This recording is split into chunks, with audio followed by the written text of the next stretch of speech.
안녕하세요. 오늘은 사사기 성경 공부 마지막 시간입니다. 오늘은 이제 19장부터 21장까지 기록되어 있는 이제 사사기의 마지막 부분에 있는 두 개의 부록 중에 이제 마지막 두 번째 부록에 관한 말씀을 좀 보려고 합니다. 조금 긴 분량이지만 이게 하나의 이야기로 쭉 연결되어 있기 때문에 우리 19장부터 21장까지 내용을 찬찬히 한번 살펴보면 좋겠습니다. 사실 하나의 큰 이야기가 전개되는 상황이기 때문에 어떤 한 구절 또는 한 단락에 우리가 좀 집중해서 그 말씀의 의미를 묵상해 본다든가 신학적인 의미를 생각해 보기보다는 그냥 전반적으로 흘러가는 이 분위기가 어떠한지, 그리고 그 사사시대 때 시대상이 어떠했고 또 종교적인 상황이 어떠했는지, 이런 등등에 관한 전반적인 그 느낌을, 그리고 전반적인 생각을 우리가 좀 살펴볼 수 있으면 좋겠습니다. 그래서 우리 19장부터 21장까지 쭉 이어질 이 내용에 대해서는 제가 좀 이야기를 들려드리는 식으로 한번 진행을 해보려고 합니다. 근데 이게 좀 기분 좋은 이야기라든지 아니면 뭐 즐거운 어떤 상황이면 좋겠는데, 사실 내용이 전개되면 전개될수록 굉장히 좀 마음이 무거워지고요. 그리고 이게 뭔가 싶은 생각이 좀 절로 드는, 좀 참 안타까운 또 참담한 이야기가 쭉 진행이 됩니다. 우리가 그래서 말씀을 한 번씩 쭉 살펴보면서 그런 감정들 또 여러 가지 생각들도 한번 좀 우리가 느껴볼 수 있으면 좋겠고요. 무엇보다도 이 사사시대 때 사람들의 상황이 어떠했고 또 그들의 생각이 어떠했는지에 대한 우리가 좀 전반적인 내용들을 한번 좀 파악해보는 시간을 갖도록 하겠습니다.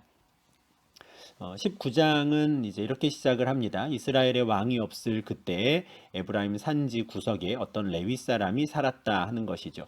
이스라엘의 왕이 없었다라는 이 표현은 이제 사사기 17장부터 21장까지 있는 이 부록에서 중간중간 계속 반복되는 표현입니다.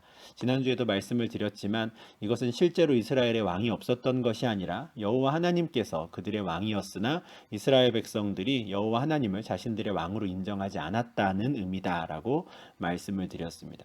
왕이 있다면 그 왕의 법을 따를 텐데 이스라엘은 자신들에겐 왕이 없다고 생각을 했거든요. 그러니 자신들이 따를 왕의 법은 없다고 생각을 한 거고요. 그러다 보니 각자 자기 소견에 좋은 대로 사는 시대였습니다. 그와 같은 때 또 에브라임 산지 구석에서 어떤 상황이 펼쳐집니다. 에브라임 산지가 어디인지 지도에서 좀 보여드리면, 에브라임 지파의 땅은 이제 가나안 땅, 그 요단강 서쪽 땅의 중앙에 있고요. 이 중에서도 이제 산지 지역은 에브라임 지파 땅의 동쪽 지역입니다. 이제 서쪽 지역으로 갈수록 바다에 가까워지기 때문에 평야가 이어지지만 동쪽은 이제 산악 지역인 것이죠. 그러고 보면 이제 17장, 18장에서 우리가 보았던 이 미가라고 하는 사람에 관한 이야기에서도 역시 이 미가도 에브라임 산지에 살았다 했는데, 오늘 19장도 이 에브라임 산지에서부터 시작이 됩니다. 어, 이스라엘 12지파가 분배받아서 가나안 땅 전역에서 흩어져서 살게 되었지만 주된 관심이 에브라임 산지 또는 베냐민, 유다 이렇게 집중되는 것은 아마도 이후에 사무엘 상하, 열왕기 상하로 이어지는 이스라엘의 역사에서도 역시 이곳이 중심 배경이 되는 지역이기 때문인 것 같습니다. 그러다 보니 사사시대 때는 이 에브라임 산지 또 베냐민 또 유다 지파의 땅에서 어떤 일들이 있었는지를 또 기록하고 있는 것이죠. 에브라임 산지 어떤 구석에 어떤 레위 사람이 살고 있었는데요. 그 사람이 유다 베들레헴에서부터 첩을 맞이했다 합니다. 시작부터 좀 심상치 않죠. 하나님의 제단을 섬기고 또 성막을 지키기 위해서 구별된 레위 사람들인데, 그렇다면 누구보다도 하나님의 율법을 충실히 지키도록 애를 써야 하는 사람들인데 그 레위 사람이 첩을 맞이했다라는 거예요. 하나님의 말씀에, 하나님의 계명에 위배되는 것이죠. 그런데 그는 그 당시에 문화가 그러했는지 그는 첩을 맞이했습니다. 에브라임 산지가 이 지도에 보여드리는 이 빨간색으로 표시되어 있는 이곳이고요. 반면에 이제 베들레헴은 어디냐? 유다 땅의 제일 북쪽 지역이라고 할 수 있습니다. 이제 베들레헴에서 조금 올라가면 예루살렘인데 예루살렘이 이제 베냐민 지파와 유다 지파의 경계거든요. 그러니까 에브라임 산지에 살던 이 레위 사람이 어떤 이유에서인지 상당히 좀 멀리 있는 베들레헴에 있는 어떤 여인을 자신의 첩으로 맞아들였다는 겁니다. 그런데 2절에서 바로 그 첩이 행음을 했다라는 말씀이 나와요. 계속 좀 상황이 이상하게 흘러가는 것이죠. 레위 사람이 첩을 맞이한 것도 좀 이상한데 그 첩이 또 바로 행음을 하고 자기 남편을 떠나서 자기 아버지 집으로 돌아가 버린 겁니다. 그리고 넉 달이 흘러요. 4개월 동안 이 남자는 첩이 자기 아버지의 집으로 친정으로 간 것을 알고 있었음에도 부르러 가지 않았고요. 넉 달간 그렇게 떨어져서 지냅니다. 그러다가 어느 시점쯤에 그는 이제 그 여인을 다시 데리고 오려고 마음을 먹습니다.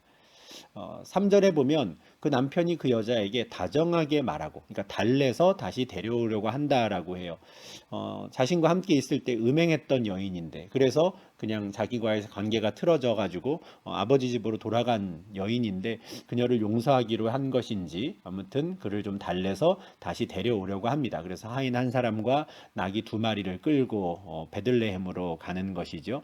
아마 나귀 두 마리에는 아마 자기와 이제 자기의 첩인 그 여인을 각각 타고 이제 오려고 두 마리를 끌고 간 것으로 보이고요.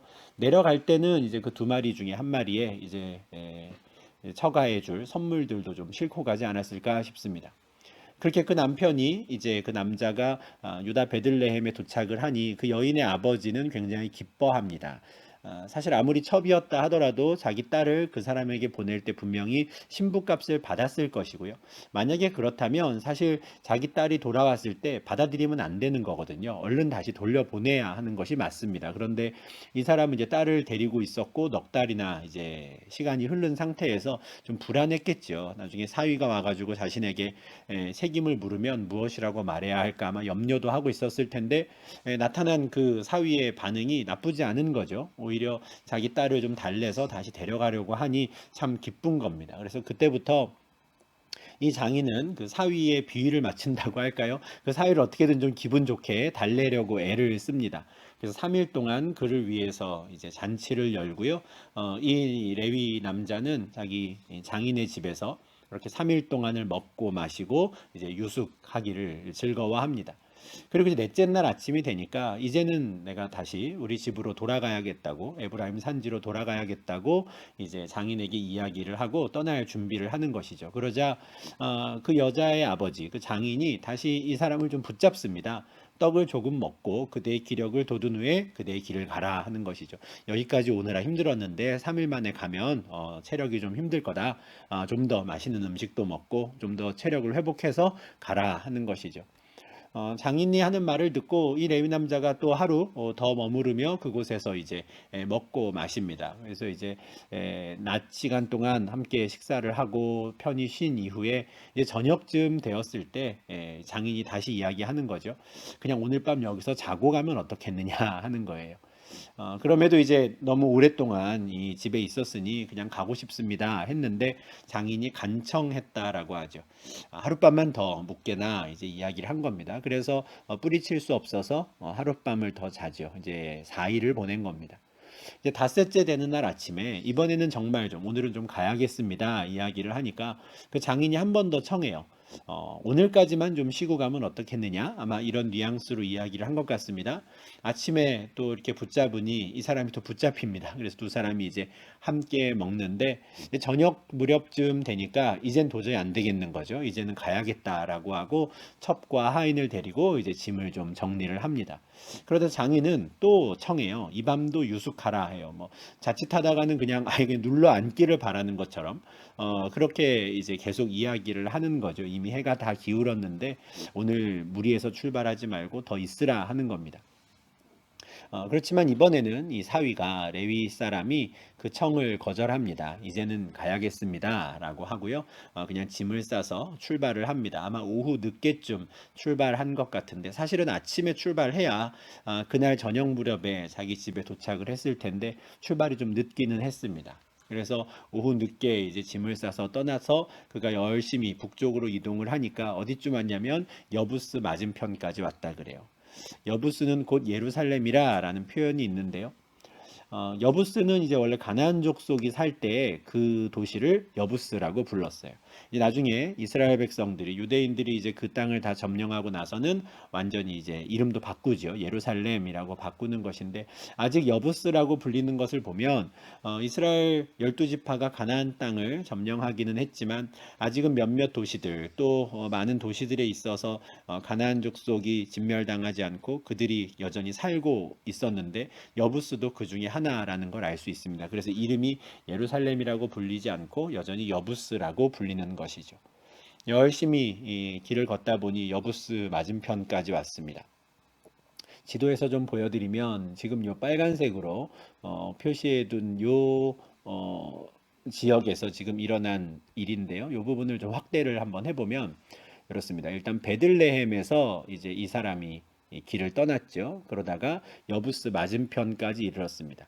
이 사람의 목적지는 더 북쪽이에요. 에브라임 산지 저 어딘가가 이제 이 사람의 집이 있습니다. 근데 이제 여부스 정도까지 온 거예요. 아직은 좀 갈 길이 먼데 이제 좀 벌써 해가 많이 진 것이죠. 그렇게 되니까 같이 이제 동행하는 하인이 이제 주인에게 이 레위 사람에게 청합니다. 우리 이제 더 이상 가는 건 좀 힘들 것 같으니 여부스 사람의 성읍에 들어가서 오늘 밤을 묵으면 좋겠습니다. 해요. 근데 이 종의 말을 이제 레위 사람, 이 주인이 거절합니다. 왜냐하면 그곳은 이방 사람의 성읍이라는 거예요. 아직은 여부스가 유대인들의 성읍이 되지 못했던 것이죠. 그러니까 이방인들이 사는 곳에 들어가면 우리가 좀 위험할 수도 있다, 좀 불안하고 하니 여부스 말고 기브아로 나아가자 합니다. 이제 기브아 또 라마 이런 곳은 그 여부스보다는 좀 더 북쪽에 있는 성읍들인데 그곳은 이제 유대인들의 도시가 되었거든요. 그러니 이방 사람의 성읍보다는 같은 이스라엘 사람들이 살고 있는 성읍으로 가서 하룻밤을 머무는 것이 우리에게 더 좋겠다 판단을 하는 것이죠. 그래서 북쪽으로 가다가 기브아나 라마를 지날 텐데 둘 중에 한 곳에서 우리가 머물자라고 하고요. 결과적으로 기브아에 머물게 됩니다. 이 기브아에 대해서는 이제 베냐민에 속한 기브아 이렇게 14절에 표현이 되어 있죠. 베냐민 지파 땅 중에 이제 기브아라는 성읍이 있는데 그곳에 가는 겁니다. 베냐민에게 속했다라고 하니까 이 성읍은 이제 이방 사람들의 성읍이 아니라 이스라엘 유대인들의 성읍인 것이죠. 지도에서 다시 보여드리면 이제 베들레헴에서 여부스를 지나서 여부스에서 이제 기브아로 방향을 틀어서 가게 되는 겁니다. 이렇게 이 레위 사람이 자기의 첩과 하인과 함께 이제 기브아에 들어가서 그곳에서 하룻밤을 머물려고 성읍 넓은 거리에 앉아 있습니다. 여기에 그냥 가만 앉아 있는 이유는 뭐 분명합니다. 이제 나그네로서 자신들을 하룻밤 좀 묵을 수 있는 방을 제공해 줄 사람을 기다리고 있는 것이죠. 원래 이스라엘의 풍습, 뭐 이스라엘만이 아닙니다. 고대 근동 지역에 또 익숙한 문화이고 심지어 뭐 한국에서도 이거는 당연한 문화인데 지나가는 나그네가 있다면 그들에게 이제 좀 잘 곳을 마련해 주는 것 이것이 이제 합당한 일인 것이죠. 그러다 보니까 이제 기브아에 들어가서 일단은 모든 사람들이 늘 이제 지나다니는 그 거리에 가만히 앉아 있었습니다. 그런데 분명히 이 사람들을 보고 나그네인 것을 사람들이 알았을 텐데 어느 누구도 그를 자기의 집으로 영접하지 않아요. 요런 말씀들을 통해서도 이스라엘 사회가 많이 무너졌구나. 하나님의 율법대로 또는 형제를 사랑하고 이웃을 사랑하는 그런 마음으로 사는 사람이 없구나라는 것을 우리가 좀 알게 되는 것이죠. 그래서 아마 한참을 성읍 넓은 거리에 그저 앉아서 자신들을 초대해 줄 또 영접해 줄 사람을 기다리고 있었을 텐데 뭐 도통 그런 사람이 나타나지 않는 겁니다. 한참 시간이 지나서 어떤 노인이 이제 밭에서 일하고 성읍으로 들어와서 이들을 보게 되는 것이죠. 그 당시에 이제 성읍 안에는 주거 지역으로만 되어 있고요. 사는 집은 성 안에 있고 이제 아침이 되면 사람들이 성문 밖으로 나가거든요. 그럼 성읍 밖에 이제 밭이 있고 이렇게 농사지을 땅들이 있습니다. 그래서 낮에는 이제 해가 떠 있을 땐 그곳에서 일을 하고 저녁 무렵이 되면 다시 성문 안으로 들어오고 성문이 이제 닫히는 것이죠. 그렇게 이제 낮에 열심히 일한 어떤 노인이 이제 성 안으로 들어왔는데 이 노인에 대해서 이런 설명이 있어요. 본래 에브라임 산지 사람이었다 하는 거죠.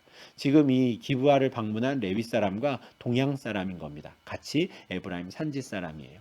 근데 이 노인은 어떤 이유인지 에브라임 산지에서 태어났지만 거기서 살지 않고 베냐민 지파의 땅 기브아에 와서 지금 살고 있는 노인인 것이죠. 근데 이 노인이 가만 보니 저 성읍 넓은 거리에 어떤 사람들이 있는 거예요. 아, 우리 동네에 처음 온 사람이구나 아는 것이죠. 그래서 그대는 어디로 가며 어디서 왔느냐 하고 물어요. 그러자 이 레위 사람이 우리는 유다 베들레헴에서 에브라임 산지 구석으로 갑니다 합니다. 아마 이 노인의 반응이 나와 있진 않지만 굉장히 반가운 표정이었을 것 같아요. 아, 우리 고향 사람이 왔네 라는 생각을 했겠죠. 왜냐하면 자기도 에브라임 산지 사람이니까요. 근데 이 레위 사람이 이런 설명을 덧붙입니다. 나는 그곳 사람으로서 유다 베들레헴에 갔다가 이제 여호와의 집으로 가는 중인데 나를 자기 집으로 영접하는 사람이 없습니다. 여호와의 집으로 간다라는 게 무슨 말인가 싶은데 그 당시에 이제 원래 에브라임 지파의 땅에 실로라는 곳이 있고요. 그 실로에 원래 언약궤가 있었습니다. 지금은 이제 이 본문의 상황에선 나중에 나오겠지만 베델이라고 하는 곳으로 그 언약궤가 옮겨진 것으로 보이는데 원래는 실로가 이제 가나안 땅에 이스라엘이 들어온 이후에 언약궤를 두고 있던 곳이었어요. 그러니까 그 실로가 에브라임 사람들의 땅 안에 있다 보니까 어쩌면 에브라임 지파 사람들은 자신들의 땅을 그 여호와의 집이라고 부른 것이 아닌가 싶습니다. 아마 자부심이 있었겠죠. 우리가 여호와의 언약궤를 맡고 있다라는 자부심이 있었을 텐데 그런 차원에서 나는 여호와의 집으로 갑니다 해요. 아니면 좀 더 세부적으로 생각을 해보면 이 사람이 레위 사람이잖아요. 그러니 실제로 이 사람은 그 에브라임 지파 땅에 있던 그 언약궤를 옆에서 지키고 또 그 언약궤가 있는 곳에서 또 제사를 돕는 역할을 하던 사람이었는지도 모르겠습니다. 그러다 보니 이제 그는 여호와의 집으로 내가 갑니다라고 말하는 것이죠. 그렇지만 지금 오늘 하룻밤 나를 묵게 해줄 사람은 아무도 없네요 하는 겁니다. 그러면서 자신들이 뭐 먹을 게 없다든가 뭐 이렇게 가난한 사람은 아니다라는 거를 좀 어필하고자 합니다. 우리한테는 나귀에게 먹일 집도 있고 여물도 있고 또 우리가 사람들이 먹을 양식과 포도주도 있습니다. 어떤 것도 부족함이 없는데 그냥 우리가 딱 머물 하룻밤 잘 수 있는 방 한 칸만 좀 내어주면 되는데 그런 사람이 없네요 하는 것이죠. 부담 갖지 않고 그냥 한 칸만 내어주면 될 텐데 그런 사람을 만나지 못했다는 것이죠. 이 말을 듣고 노인이 선뜻 손을 내밉니다. 그대는 안심하라 하는 것이죠. 그리고 그대의 쓸 것은 모두 내가 담당하겠다 합니다. 지금 뭐 음식이 많이 있고 부족한 게 없다 하지만 그거는 그냥 집으로 돌아가는 길에 먹고 우리 집에서는 내가 모든 쓸 것을 책임지겠다 해요. 그리고 우리 집에 가서 하룻밤을 머물자 합니다. 그리고 실제로 자기 집에 데리고 가서 나귀에게도 집과 또 여물을 주고 또 이 손님에게 또 아주 넉넉하게 잘 대우를 해줍니다. 선대하는 것이죠. 굉장히 이 레위 사람이나 또 이 노인이나 지금 즐거운 상태였을 겁니다. 동양 사람을 만나서 또 할 이야기도 많이 있었겠죠. 근데 22절에서부터 굉장히 상황이 급변하기 시작합니다. 그들이 마음을 즐겁게 할 때에 그 성읍 불량배들이 그 집을 에워싸고 문을 두들기며 집 주인 노인에게 말하여 이르되 내 집에 들어온 사람을 끌어내라 우리가 그와 관계하리라 하니 이런 말씀이 있는 것이죠. 그들이 마음을 즐겁게 한다라는 건 계속 식사 이후에 이제 잘 교제를 했다는 거예요. 그런데 그 사이에 어느새 그 기브아의 불량배들이 그 집을 에워쌌다 합니다. 그리고 문을 두들겨요. 그러자 이제 그 집주인이 나갔죠. 그랬더니 그 집주인에게 이런 말을 하는 겁니다. 오늘 너희 집에 새로운 사람이 왔는데 끌어내라. 우리가 그와 관계하리. 여기서 관계하리라는 건 성적인 관계를 맺겠다라는 겁니다. 이 성읍 넓은 거리에 이 레위 사람과 첩과 그의 하인이 있었잖아요. 그러니까 기브아 사람들이 다 알고 있었던 겁니다. 아, 낯선 나그네가 왔다 하는 거죠. 그런데 그를 자기 집으로 초대는 하지 않고 그가 어디로 가는지는 다 지켜보고 있었던 거예요. 어떤 노인이 그 사람을 데리고 가니까 그 집을 찾아와 가지고 그 사람을 끌어내라고 우리가 그와 성적인 관계를 맺어야겠다고 관계하리라 하는 것이죠. 굉장히 참담하고 당혹스러운 상황인데 이와 똑같은 장면이 창세기 19장에 있습니다. 너무 유명한 장면이죠. 창세기 19장 4절과 5절에 보면 소돔성에서의 상황이 이와 똑같았다는 걸 알 수 있습니다. 그들이 눕기 전에 그 성사람과 소돔 백성들이 노소를 막론하고 원근에서 다 모여 그 집을 에워싸고 롯을 부르고 그에게 이르되 오늘 밤에 내게 온 사람들이 어디 있느냐 이끌어내라 우리가 그들을 상관하리라. 여기서 상관하리라도 역시 성적인 관계를 맺겠다라는 건데요. 소돔 백성들이나 지금 기브아의 불량배들이나 똑같은 이야기를 하고 있죠. 그 집을 똑같이 에워싸고요. 오늘 너희 집에 온 사람 끌어내라. 우리가 그와 관계하리라, 상관하리라 하는 겁니다. 이 장면은 무엇을 의미하냐면 지금 기브아 사람들이 소돔 사람들과 똑같아져 있다라는 거예요. 물론 기브아의 불량배들이지만 그들 중에 이제 악한 자들은 이미 소돔 백성들과 똑같아져 버린, 하나님께 심판을 받았던 소돔 백성들과 전혀 다를 바 없는 이스라엘의 모습을 지금 보여주는 겁니다. 12절에서 그 베들레헴을 떠나서 여부스 맞은편까지 도착했을 때 이 레위 사람의 종이 뭐라고 그랬었습니까? 우리가 그냥 여부스에서 하룻밤을 묵으면 안 되겠습니까? 했어요. 그때 이 레위 사람이 이스라엘 자손에게 속하지 않은 이방 사람의 성읍으로는 들어가지 않을 거야 하거든요. 위험하다는 것이죠. 우리가 어떻게 이방 사람의 성읍에서 자겠느냐? 우리는 이스라엘 사람이 있는 기브아로 가서 자겠다 했어요. 그리고 기브아까지 왔는데 막상 와서 하룻밤을 지내는 사이 알게 된 건 뭡니까? 아, 기브아에 있는 이스라엘 사람들은 이방 사람과 똑같아졌구나 하는 거예요. 전혀 다를 바가 없는 겁니다. 아, 이스라엘이 정말 완전히 무너졌음을, 정말 왕이 없다고 생각하고 있었구나. 다른 이방 민족, 심지어 자신들이 진멸해야 했던 가나안 족속과 똑같아졌고, 일찌감치 창세기 19장에서 하나님께서 심판하셨던 그 소돔성의 사람들과도 이젠 똑같아졌구나라는 것을 우리가 알게 되는 굉장히 충격적인 장면이죠. 이와 같은 상황에서 그 집주인, 그 노인은 이렇게 말합니다. 내 형제들아 청하노니 이 같은 악행을 저지르지 말라. 이 사람이 내 집에 들어왔으니 이런 망령된 일을 행하지 말라. 이 말도 창세기 19장 7절에서 롯이 소돔성 사람들에게 했던 것과 똑같은 말이에요. 같은 이 역사가 반복되고 있는 것이죠. 그리고 이어지는 24절도 역시나 똑같습니다. 보라 여기 내 처녀딸과 이 사람의 첩이 있은즉 내가 그들을 끌어내리니 너희가 그들을 욕보이든지 너희 눈에 좋은 대로 행하되 오직 이 사람에게는 이런 망령된 일을 행하지 말라. 굉장히 참 특이한 해결책을 제시하는데 자기 집에 온 이 레위 사람을 지켜 보호해 주려고 자기의 처녀딸과 첩을 내주겠다는 거예요. 이 사람의 첩을. 여인들을 내어줄 테니 그들에 대해서는 너희가 그들을 욕보이든지 너희 눈에 좋은 대로 얼마든지 해라. 다만 이 남자에게는 망령된 일을 하지 말라 합니다. 이 롯도 똑같은 말을 하거든요. 내 딸을 내어줄 테니 너희가 마음대로 해라. 그렇지만 우리 집에 온 이 손님들은 건드리지 마라. 이렇게 말을 하는데 참 정말 똑같아진 상황을 다시 한번 보게 되는 것이죠. 그리고 24절 말씀에서 지금 이 노인이 그리고 또 이 레위 사람이 이 여인들에 대해서 지금 어떤 생각을 갖고 있는 것인가 하는 참 큰 질문이 던져지게 되는 것이죠. 이 남자를 보호하기 위해 여인들을 그렇게 끌어내겠다는 것, 물건 취급하고 있는 모습인 것이죠. 이것이 과연 하나님의 백성들에게 합당한 모습인가 우리가 생각해야 하는 것이죠. 당연히 기브아의 불량배들은 이 노인의 말을 듣지 않습니다.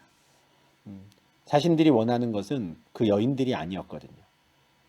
그래서 계속해서 그 남자를 내놓으라라고 하니까 그 안에 있던 레위 사람이 어떻게 하냐면 자기의 첩을 붙잡아서 밖으로 던져요. 그리고 노인을 데리고 들어오는 것이죠.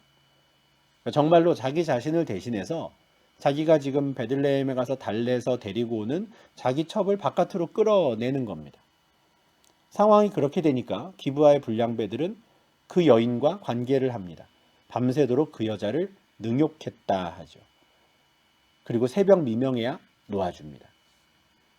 이 과정 중에 여자가 어떤 입장이었고 어떤 생각이었고 또는 한마디로 뭐 하다못해 신음소리라도 지금 기록되어 있지 않습니다. 그냥 아주 덤덤하게 이 레위 사람이 자기 첩을 밖으로 끌어냈고 기브아의 불량배들은 그녀를 능욕합니다. 정말 말 그대로 밤새 능욕을 한 거예요. 그래서 동틀 때쯤 되어서야 이 여인은 지금 돌아올 수 있습니다. 근데 26절에서 자기의 주인이라는 표현이 등장합니다. 갑자기 이 여인은 이 레위 사람과 남편과 첩의 관계가 아니라 주인과 여종 또는 주인과 그 물건의 관계처럼 바뀌어 있어요. 26절에서부터. 동틀 때가 되어서야 비로소 이 여인이 엉금엉금 기어서 자기 주인이 있는 그 레위 사람이 있는 곳까지 오죠. 그런데 그곳에 엎어지고 맙니다. 그렇게 엎어져서 죽게 되는 거예요. 목숨을 잃습니다. 27절에 보면 그 레위 사람은 아침에 일찍 일어났다 그래요. 아마 이 여인을 문 밖으로 던지고는 본인은 잠을 잘 잔 것 같습니다. 그냥 내가 뭐 험한 일을 안 당했으니 다행이네, 안심이다 하고 그냥 잘 자는 거예요. 어떻게 이럴 수 있을까 싶은데 그 주인이 일찍 일어나 가지고 집 문을 열고 이제 길을 떠나려고 하는 거죠. 그제서야 그 여인이 집 문 앞에 엎드러져 있는 걸 봅니다. 그리고 그녀의 두 손이 문지방에 있는 걸 보았다 그래요. 아마도 엉금엉금 기어와서 문을 두드렸던 것 같은데 아무도 듣지 않은 것이죠. 열어주지 않은 겁니다. 그리고 두 손을 문에다가 뻗은 채로 그냥 엎어져서 그렇게 숨을 거두고 만 것이죠. 근데 그것이 그 여인이 숨을 거두었다는 것을 아는지 모르는지 그 레위 사람은 일어나라, 우리가 떠나가자 이렇게 말해요. 저는 28절의 이 말씀을 볼 때마다 그냥 제 머릿속에 떠오르는 장면은 아마 문 열고 나와서 엎어져 있는 그 여인을 발로 이렇게 툭툭 치면서 야, 일어나라, 우리가 가자 했던 것 아닌가 싶어요. 항상 그런 장면이 좀 머릿속에 떠오르는데 당연히 숨을 거둔 그 여인은 아무 대답을 할 수가 없습니다. 갑자기 이 레위 사람의 태도가 이렇게 돌변한 것처럼 보이거든요. 요 시점쯤에서 우리가 3절 말씀을 다시 한번 좀 생각해 보면 좋겠습니다. 이 사람은 왜 베들레헴까지 가서 다정하게 말하고 데려오려고 했을까? 자기가 첩으로 데리고 왔는데 행음했던 여인이거든요. 그런데 왜 화를 내지 않았을까? 그리고 넉 달 동안이나 왜 데리러 가지 않았다가 넉 달 만에 가서 그녀를 달래서 데리고 왔을까? 아마도 이 레위 사람은 이 여인을 그냥 자기의 욕구를 채우는 어떤 놀이개, 어떤 그냥 물건과 같은 대상으로 여기고 있었던 것 같아요. 부인으로, 내가 사랑하는 사람으로 대한 것이 아닌 것이죠. 그러니까 넉 달간 그 여인이 아버지 집에 돌아가 있는 동안에도 그냥 자기가 원하는 삶을 그냥 살다가 갑자기 그 여인이 또 생각이 난 거죠. 그래서 가가지고 달래서 좀 데리고 오려고 했던 거예요. 자기의 욕정을 채우고자 하는 마음에 그랬던 게 아닌가 싶어요. 그러다 보니 자기가 좀 위험한 상황이 되고 자기 목숨이 좀 위협한 상황이 되니까 서슴지 않고 그 여인을 던져버릴 수 있는 것이죠. 나는 주인이고 그녀는 내 물건이니까요. 3절에서 그의 남편이라고 불렸던 그 사람이 26절, 27절에서 그의 주인이라고 바뀌어 있는 것. 이것은 제가 방금 말씀드린 이런 내용들, 물론 제가 상상해서 또는 뭐 하는 이야기겠지만 일 수 있지만 그게 과한 상상이나 과한 짐작이 아니다라는 것을 보여주는 표현입니다. 그의 남편이었는데 어느새 그의 주인이 되어 있는 것이죠. 그러다 보니 이 사람은 얼마든지 자기 첩을 내던질 수 있었고 밤새 그녀가 돌아오지 않더라도 잠을 잘 잘 수 있었던 겁니다. 그리고 아침이 되어서 엎어져 있는 그녀를 보고 뭐 하고 있냐, 일어나라, 가자 하는 거죠. 그러나 그녀는 더 이상 대답할 수가 없습니다. 그녀가 죽었다는 것을 확인하고 그는 그의 시체를 나귀에 싣고 자기 집으로 돌아갑니다. 그런데 굉장히 엽기적인 일을 하죠. 에브라임 산지 구석으로 돌아간 그는 자기의 집에 이르러서 칼을 가지고 자기 첩의 시체를 거두어 그 마디를 찍어 12덩이에 나누고 그것을 이스라엘 사방으로 보냅니다. 굉장히 끔찍한 일을 하는 것이죠. 이게 토막을 내는 건데 시신을 인간성이 완전히 사라져버린 모습입니다. 우리가 정말 극악무도한 어떤 살인자들, 살인 집단들을 보면은 이런 경우를 가끔 나오는데 그때마다 온 나라가 뒤집어지잖아요. 우리 같은 경우에 어떻게 이런 일이 일어날 수 있는가 하고 정말 얼마나 이 인간성이 메말랐으면 이런 일이 벌어지는가 하는데 이게 현대 사회에서만 일어나는 일이 아닌 겁니다. 얼마든지 우리에게 왕이 없다고 생각하는 각자 자기 소견에 좋은 대로 살아도 된다고 생각하는 시대에는 얼마든지 어디에서나 일어날 수 있는 일인 거예요. 하나님의 백성이라고 자부하고 있었던 이스라엘 백성들 가운데에도 얼마든지 이런 일이 일어나는 것이죠. 그들의 폭력성은 어느새 가나안 족속을 닮아 있었고 그들의 인간성은 완전히 메말라 있었습니다. 자기 첩의 시체를 12덩이로 나눠서 사방으로 보내요. 이것을 이스라엘 사방으로 두루 보낼 생각을 어떻게 했는지, 그리고 이 일에 대해서 어떻게 뒷감당을 하려고 했는지 알 수가 없을 참으로 엽기적인 일을 벌이고 맙니다. 12조각 난 그 시신 중에 하나를 받은 이스라엘 자손들은 깜짝 놀라지요. 우리가 애굽 땅에서 올라온 날부터 오늘까지 이런 일은 일어나지도 않았고 보지도 못했다 해요. 듣도 보도 못한 일이 일어났다 하는 거예요. 그리고는 우리가 한번 이 일에 대해서 깊이 생각해보고 만나서 상의해보자 합니다. 그러면 한번 여러분 같으면 어떤 거에 대해서 깊이 생각해 보실 것 같으신지 좀 궁금한데요. 대체 누가 이런 짓을 했어? 라고 하는. 이게 시신을 훼손한 거에 대해서 일단 경악하고 그 문제에 대해서 좀 바로잡아 봐야 되지 않겠는가? 이렇게 접근하는 게 맞을 것 같은데 이들은 그런 생각까지는 안 해요. 우리가 이어서 이제 20장 말씀을 계속 보겠지만 20장에서 이들이 모여서 상의하고 논의하는 데 있어서도 레위 사람이 이 시신을 12조각으로 낸 것에 대해서는 아무도 문제 제기를 하지 않습니다. 그런 일은 있을 수 있다고 생각하는 것처럼 보여요. 다만 왜 이런 일이 일어났을까? 얼마나 그 사람이 억울한 일을 당했으면 이런 일을 했을까? 엉뚱한 방향으로 이 상황이 좀 전개가 되거든요. 이 레위 사람만이 아니라 모든 사람들이 누군가의 시신을 이렇게 12조각으로 내는 것, 이게 가능하다고 생각했던 것 같습니다. 그 자체로도 참 충격적인 일이죠. 도저히 하나님의 백성답지 않은 모습이고요. 소돔성의 사람들이나 가나안 땅의 사람들과 똑같아져 버린 이스라엘을 보여주는 아주 끔찍한 일이 벌어지고 만 겁니다. 이렇게 19장이 마무리가 되는데 이제 20장에서 이 사람들이 함께 미스바에 모여서 이제 상의하는 일이 시작이 됩니다. 우리 20장 내용 계속 이어서 보도록 하겠습니다.